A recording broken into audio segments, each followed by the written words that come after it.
Welcome and hello from Alex, with a story from r/entitled Parents, where a young woman confronts her mom about invading her privacy during a phone conversation. Coming up next is a story from Monkslight 101. My mom is being entitled to my phone conversation. I am temporarily living with my parents until my fiancé comes back to the country. I am not a big fan of being 27 years old and living with my parents, but I have gotten used to it and it helps me save money until my fiancé comes back home in August. My mom is more so rigid and we don't have the best of relationships. Sometimes it's good and sometimes it's not. So tonight I was talking to my friend on the phone and we were having a good time joking around and swearing. I got a text from my mom telling me I sound classless. I was confused by the text and I ended the call when I went downstairs and asked her about the text. She told me that she can hear me talking and that I sound like I have no class. I asked her why is she listening in on my calls and explained everyone swears. She then said that no daughter of hers is to curse and that no one has respect for me. Not going to lie, I got upset and raised my voice, then she started to yell. I was raising my voice louder at this point and she raised the volume up on the TV to tune me off. I ended up going back upstairs, but I stupidly cried over this. But I also feel so confused of why is this an issue if my friend and I are just joking around, but like why is she listening in on my calls? I know this post sounds stupid, but I just feel so upset over this. It's unfortunate that your living situation with your parents is strained, especially when it comes to respecting each other's boundaries. It's understandable to feel upset and confused about your mom listening in on your phone calls and criticizing your conversations. While parents may have certain expectations, invading your privacy like this isn't respectful or conducive to a healthy relationship. Communication and setting clear boundaries might help prevent such situations in the future, but it's also essential for both parties to respect each other's space and choices. Coming up next is a story from Agent 229. Entitled Mother-in-Law Can't Believe She Might Need to Pay for Her Own Housing. I just want to vent. I've been with my husband about 15 years and we were very low contact with his family for most of it because he couldn't stand them. I probably only met his mom 4 times even though we lived in the same city. Well, 2 years ago, we get a call from Adult Protective Services. She was in the hospital after calling 911 and when they'd gone to get her, the apartment she shared with her daughter, who is also an entitled piece of shit, a whole other story, was in such bad condition that they didn't want to release her back there. I am sure they were happy to find someone else to take her, so we almost didn't even question whether there were other options and we agreed to take her. We moved her in. It's been a nightmare. She's very entitled and narcissistic. She doesn't have much income because she hardly ever worked, so it's pretty measly Social Security. She spends about half her monthly income on cigarettes. We so love smelling it all the time. She does smoke outside. Luckily, when we first got her and she was pretty frail and it was winter, we let her smoke in the garage, which was a huge mistake and turned into a giant tantrum when we finally put a stop to it. Lucky for her, she gets Medicare fully paid for by the state and gets some food stamps, but we don't charge her anything. She's a total slob, has probably taken 6 showers in 2 years, and we really resent having her here now. She never cleans after herself, makes noise constantly, and frequently acts like a child and throws tantrums. For instance, she ran out of a chocolate muffin she likes but still had cake and other snacks. She huffed and slammed the pantry and said, "I guess I'll just have to go without," as usual. We make sure she gets all her meds, gets food even if her food stamps run out, and drive her to all medical appointments. Some are 90 miles away and take 4 hours. But yeah, she goes without. I wish we'd tried to find an alternative earlier. But we finally are trying. Today I took her to meet with a social worker about Section 8 housing. She made it off the waiting list and we're waiting to see how much she might get and whether we can find her a studio or something. The lady explained that she would have to pay 30–40% of her income toward the rent. Mother-in-law started bitching about it immediately, how they were going to take all her money. I am just sitting here like, bitch, you live in my house for free, why shouldn't you have to pay something toward your own basic needs such as housing? What the fuck? Later, Opie actually posted an update on the story. She got an apartment. It's a really nice efficiency close by to our house. New windows, new mini split for heat and cool, utilities included, safe area. Ground floor, hardwood floors. It's freaking perfect. With Section 8, she will only have to pay $150 a month.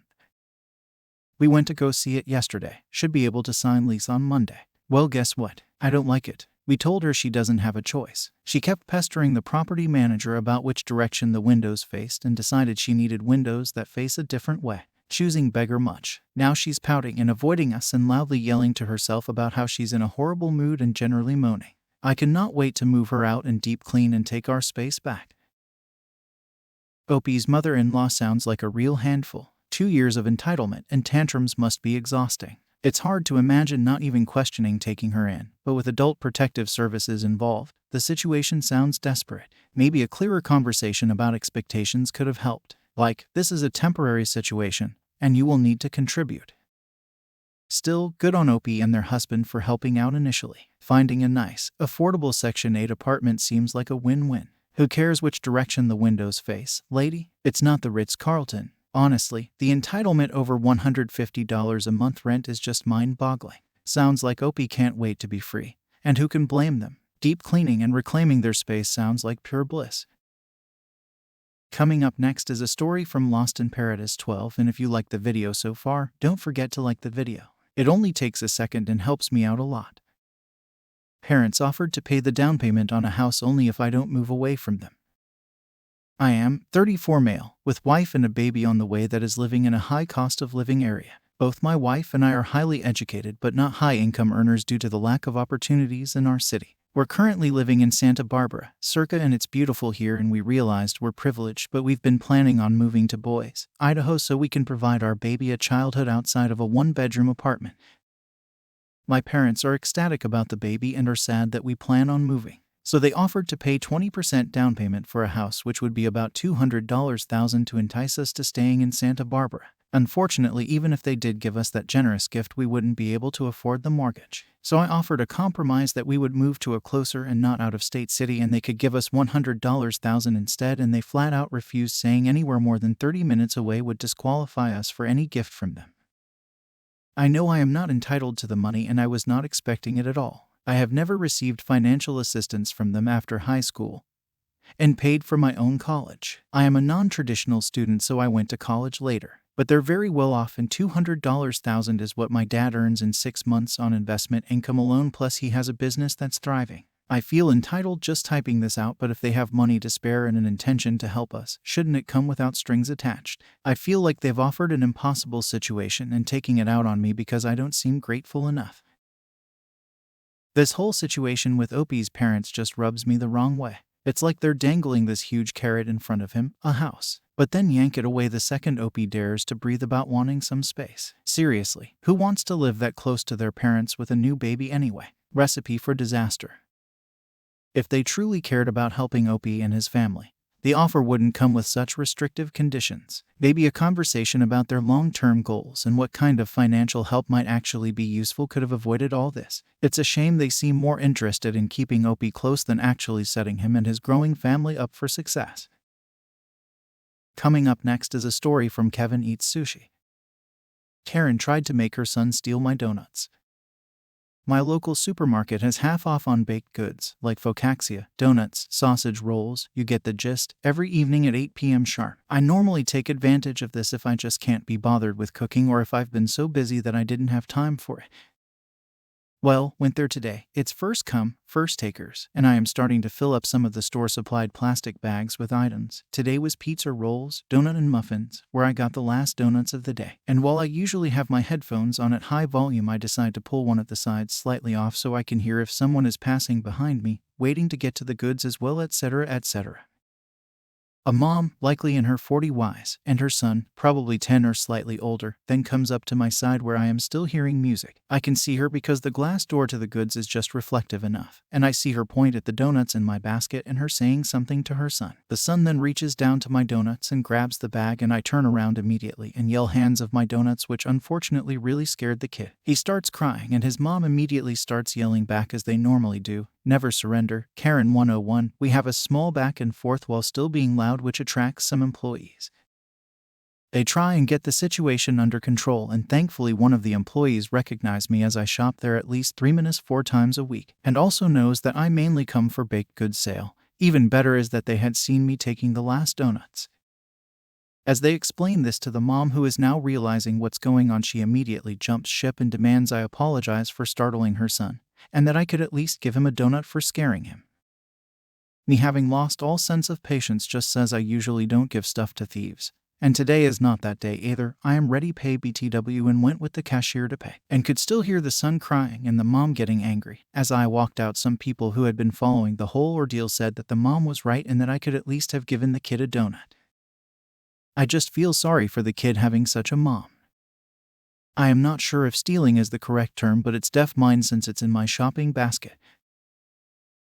This whole donut drama is just mind-boggling. Seriously, who tries to get their kid to steal discounted donuts? Poor kid ends up scared and crying, all because mom couldn't handle missing out. The whole thing feels preventable. Maybe if the mom had just talked to you directly instead of resorting to sneak attacks with her kid. Who knows, you might have even shared a donut or two if she'd been polite about it. But nope, now everyone's yelling. And the kid's traumatized over pastries. Just yikes. Honestly, good on you for standing your ground. You shouldn't have to apologize for getting the last donuts, especially when you're a regular customer. The people who sided with the mom. Yeesh, that's just crazy talk. Free donuts for attempted theft. No thanks. Coming up next is a story from dirtybirdal. Entitled Great-Grandfather Who Was Absent from My Childhood Magically Appears Now That He's Old. My great-grandfather, who is now 90 years old, reconnected with my grandma about 20 years ago after being absent for most of her life. He was an abusive father to her during her childhood. I've only seen him about 8 times in my entire life, and he's never bothered to attend any of our childhood birthdays or even call. No one was preventing him from contacting us, my siblings, grandma, parents, and myself. Within the last 5 years his wife passed away, and he has since become quite burdensome on my grandma, his daughter. Recently, my grandma had knee replacement surgery, and instead of being supportive from a distance, he invited himself to stay at her place, making the situation even more burdensome for her. Now, my mother is pressuring me and my siblings to attend a dinner with him, emphasizing that he's getting old and that family should make an effort. However, I am struggling with this. I feel like it's unfair for my mother to expect me to make an effort for someone who never bothered to be a part of our lives until his sunset years. How do I communicate this to my family without coming across as an inconsiderate, emotional jerk? I want to be respectful of their feelings but also stand firm in my decision. This whole situation just rubs me the wrong way. It's like this great-grandfather waltzes in after years of neglect, expecting a red carpet welcome just because he's ticking up the years. Honestly, the audacity. It's completely understandable why Opie wouldn't want to bend over backwards for someone who treated their family poorly. Blood shouldn't obligate anyone to endure someone else's negativity, especially not after such a long period of absence. As for preventing it, who knows what goes on in someone's head after all these years. But one thing's for sure, Opie and their family shouldn't have to shoulder the burden of this man's choices. That wraps up r/EntitledParents. If you enjoyed this content, make sure to visit my Spotify channel, link is in the description, so you can listen to the best Reddit story while being outside, and remember to hit that subscribe button.